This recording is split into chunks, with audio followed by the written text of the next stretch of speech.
مس السعادة من قناتكم صناعة السعادة كان.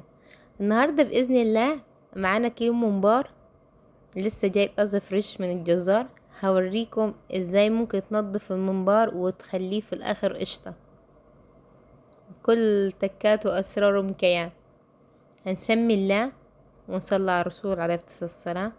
اول حاجة هنمسك وحدة الممبار. طبعا الممبار بيبقى عليه دهون من بره، احنا مش بننزعها، احنا بنعمل ايه؟ احنا بنبتدي نفصل الدهون دي بعيد من بعض، هي بتبقى لازقه في بعضيها ماسكه. لا، احنا بنبتدي نبعدها عن بعض ونبتدي نشطفها كويس، نغسل فيها كويس عشان لو كان فيها تراب، لو كان فيها اي شوايب جايه من اثر الجزاره نبتدي نطلعها. بس احنا ما بنشيلش الدهون دي ليه؟ لان احنا لو حاولنا ننزع الدهون دي بالقوه وشلناها بيبتدي الممبار ان هو يتخرم، وبعد كده بيبقى هيف خالص لدرجة ان هو لما بتدي بتحشيه بيبتدي يفرجع معاكي على النار. ثانيا الدهون دي لما بتجلبيها وبتدوب من جوه بصراحة بتدي دسامة للممبار، طعمها ممتع. فاحنا ما بنشيلهاش، احنا بنعمل ايه؟ احنا بنغسلها، بنمسك الممبار جزء جزء، نبتدي نغسل فيها شوية شوية لغاية ما نخلصها كلها بالشكل اللي انتوا شايفينه. هتبص تلاقي وحدة الممبار كلها، لا غسلنا الدهون كلها اللي من بره، ما خليناش فيها اي حاجة قبل ما نقلب، ونتأكد من كده كويس. هنعمل الحركة دي مع كيلو الممبار كلها. بعد كده هنبتدي نمسك وحدة الممبار بطرف المعلقة، بحط طرف المعلقة في اول بداية قطعة الممبار، وابتدي ادخل المعلقة لجوه وانا ماسكة الممبار في ايدي. طبعا انا الجوينتي بصراحة ما كانش مساعدني، لان الجوينتي ده زي الاكياس فبيتزحلق في ايديا. فبس، اما في نوعيات بتمسك صراحة بتبقى سهلة في الشغل. بعد كده ببتدي اسحب على المعلقة لغاية النهاية، لغاية ما المعلقة تبتدي تظهر من الناحية التانية. في ناس بتستخدم حاجات تانية، في ناس ممكن تستخدم عصا خشبية او شيء، بس انا بصراحة ايدي خدت ان انا اشتغل بالمعلقة. ونروح قلبينا طبعا من جوه بنلاقي المادة الزلالية اللي هي بتتنضف.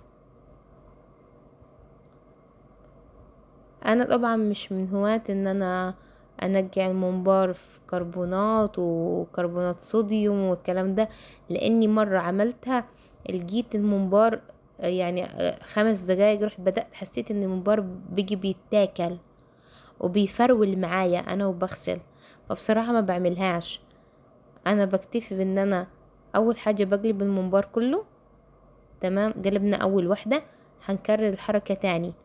بص ازاي بطرف المعلقة من بداية الممبارة، وابتدي اقلب عليها الممبار لغاية ما اخلص.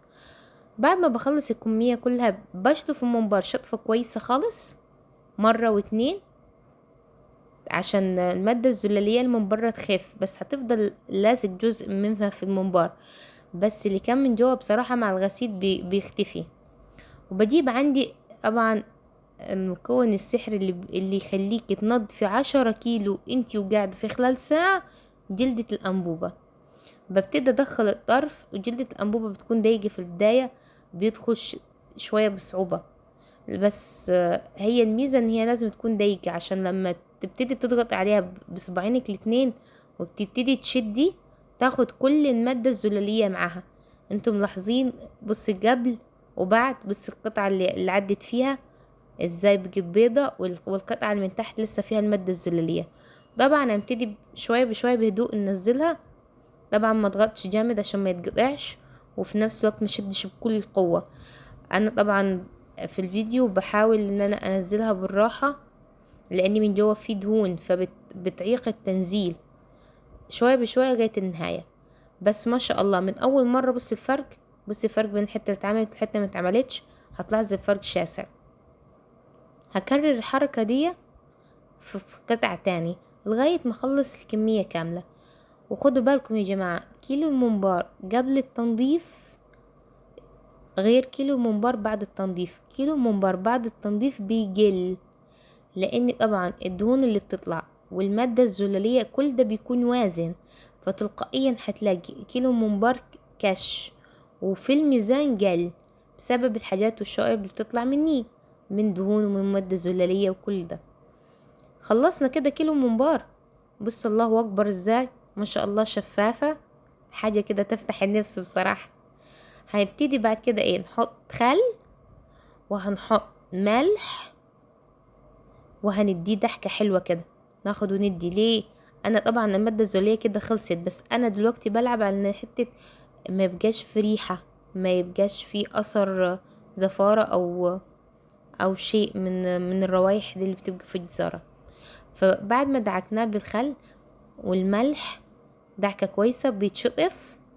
وبعد ما بيتشطف بحط طبعا المكون السحري لأي تنظيف خاص بيا طول ما انا شغالة، معلقة الطحينة. معلقة الطحينة بتحول الممبار حاجة تاني. لو لاحظتوا تبارك الرحمن المية شفافة، يعني دي الخل والملح نازلين ابيض، دليل ان هو مفهوش اي شوايب تانية. بصوا ازاي كأنها مية من حنفية، مفيش يعني مفيش اي شوايب غيرت لا، تبارك الرحمن بيجي قشطة. طبعا برضو عشان اتأكد غسلته تاني، اديت فمه 2 و3، وبعد كده بضيف عليه معلقة الطحينة، بدعك الطحينة فيه وبسيبها شوية حوالي 10 دقايق ربع ساعة، وبعد كده بتشط في الطحينة، وبعد كده بيتكيس. طبعا انا عشان بطلع منها اوردرات بكيس على طول في اطباق فل، ولو هو يعني اوردرات ناس بتتبعت ليها، لو عندي زيادات لشغلي في الاكل بتتشال في الفريزر. بالنسبة ليكي لو كان عندك اطباق فل حطيها فيها، ما كانش عندك ممكن تكيسيها في اكياس سندوتشات. وفي نهاية الفيديو هنعمل ايه يا كونا؟ لايك واشتراك وحطوا الجرس. باي.